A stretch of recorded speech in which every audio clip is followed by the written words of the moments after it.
আল্লামা ফুলতলি সাহেব কেবলা যদি ইংল্যান্ডের জমিনকে মসজিদের জমিন বানাইতে পারে, একটু ফিউজাত আমাদেরকে দিলে তোমার সাগরের মধ্যে কোনো কমতি হবে?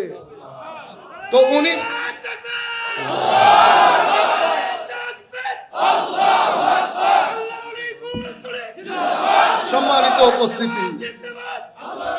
সম্মানিত উপস্থিতি, আমি এখন যে কথা বলবো আবার আপনারা এটা মনে করিয়েন না হুজুর এখানে এসে আমাদেরকে খুশি করার জন্য আমরা কাউকে পরোয়া করি না।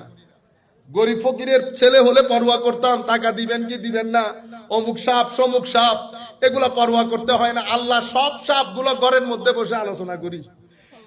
সেজন্য আবার আপনাদের মাথায়, কারণ এগুলো অনেকে বলে ওখানে গেছে, তো এই জন্য এই কথাগুলো তো সব জায়গায় বলতেছি।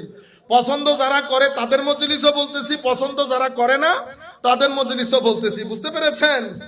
এই যে এক ব্যক্তি এখানে সিলেটের মধ্যে হযরতে ফুলতলি সাহেব কেবলা বড়